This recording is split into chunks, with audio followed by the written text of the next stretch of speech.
that.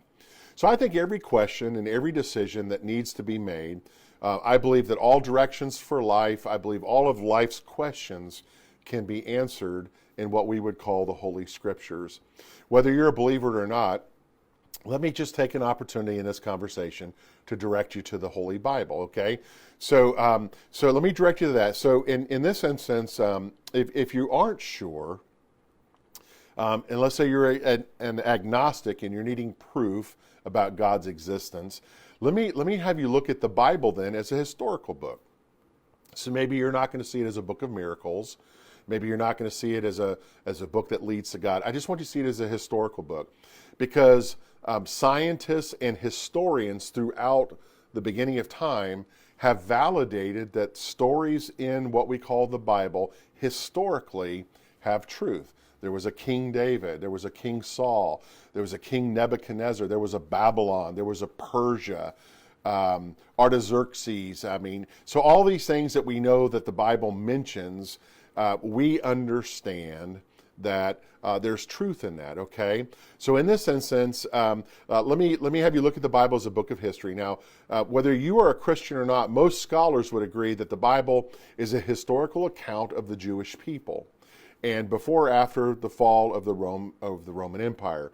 So then we see that the Scriptures actually detail for us this relationship between God and the Jewish people, okay? So scholars believe, and non-believers also, they profess that a man by the name of Paul, that was his Greek name, or Saul would have been his Hebrew name. So he was actually a Hebrew and a Greek citizen. So he was both, a Roman citizen, he was both. So Saul and Paul, Saul of Tarsus, they believe him to be a historically real person. So believer and non-believer alike, atheists and believers, they believe that Paul or Saul of Tarsus was a real person.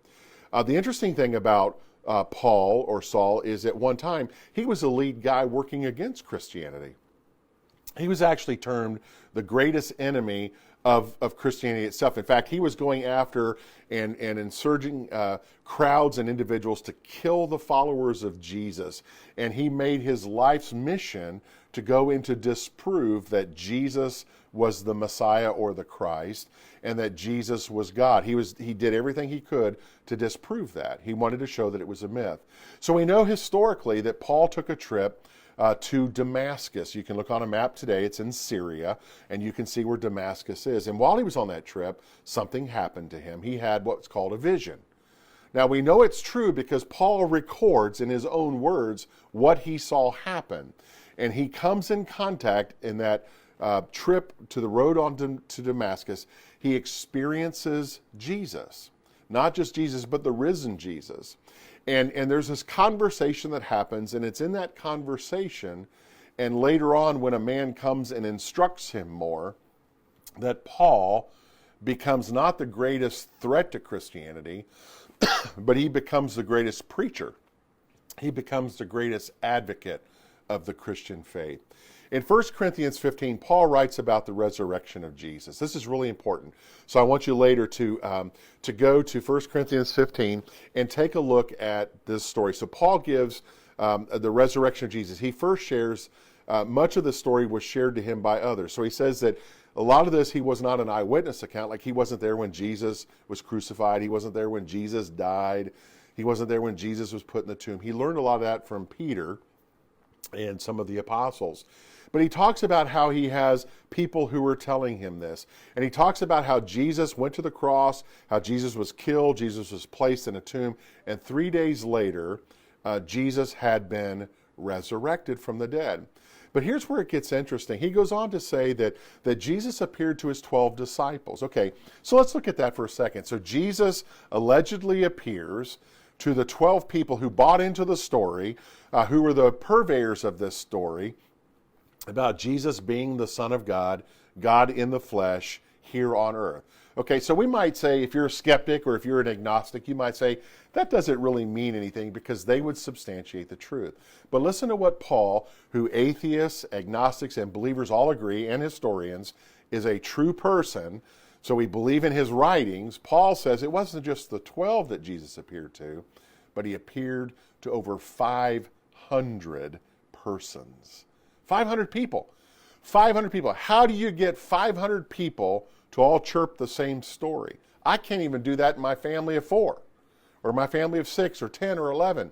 By the time I tell my wife something, she tells my story to someone else, it's already changed. So 500 people all said the same thing. We saw Jesus. We talked with Jesus. We had a meal with Jesus. We were instructed by Jesus, and all these things that they have. So this isn't just an account. These are eyewitnesses. And in today's court of law, guess what? An eyewitness's testimony is enough to tell a jury whether it's true or it's false. So Paul says after that he appeared to more than 500 of the brothers, and at the same time most of them who were still living. So this is what I love about it.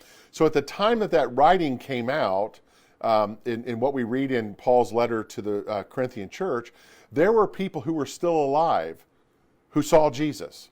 So you could go to the guy next door who saw Jesus and ask him, did you see Jesus? He'd say, yeah, I saw Jesus. You could go to the guy you play video games with. You could go to the guy you go to the movies with or walk the golf course.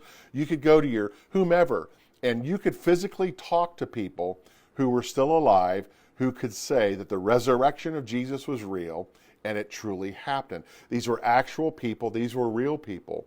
There was over 500 of them, eyewitnesses accounts. But listen, here's the last piece of evidence for those who aren't sure. So listen to me. How many of you would be willing to die for a lie? I think about that. Lanny, would you be willing to die for a lie? Mary, would you be willing to die for a lie? Joan? Linda? Anybody who's tuning in today, would you be willing to die for a lie? I wouldn't. And my guess is that you wouldn't either. In fact, human nature tells us that when we're confronted with a life or death situation, when given a choice, we will lie to get ourselves out of something. So think about this. Let's think about someone who is threatening your very life right now. Let's say they're going to kill you. And they look at you and they say, the only way that you can be released or saved, the only way I'm not going to kill you, is for you to tell me the truth, that the whole Jesus thing was a lie. You need to tell me that Jesus wasn't the Messiah, that you guys stole his body, that all this is just a falsity, it's not true. And human nature would say that we would want to save our own skin, and we would tell a lie. We would say, okay, no, it wasn't true, it wasn't true, I lied, it wasn't true. But you know what? All of the disciples, except for John died in captivity, but the other ones, they died as martyrs. What's a martyr? Martyr is someone who gives their life because of something they believe.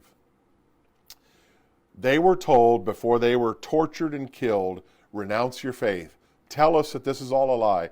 Just tell us the truth, that Jesus is not real, that he's not the Messiah, he's not God. And every one of them went to their death proclaiming the truth. He is risen, and he is who he says he is.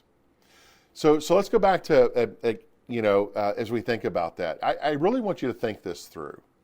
I want you to think this through. I pray for you that as you ponder that question, is God real? That, listen, if you want to talk about this more, let me encourage you to email me. My email is bob.m@stpaulumc.org. If you've got a question about faith, if you don't agree with things that I've shared with you today, it's okay. You can email me. Let's have a conversation, or you can call me here at the church at 727-584-8165, and I'm at extension 201. I'll get back with you, and we'll have a conversation, because I think it's really important to sort through these things to get it right.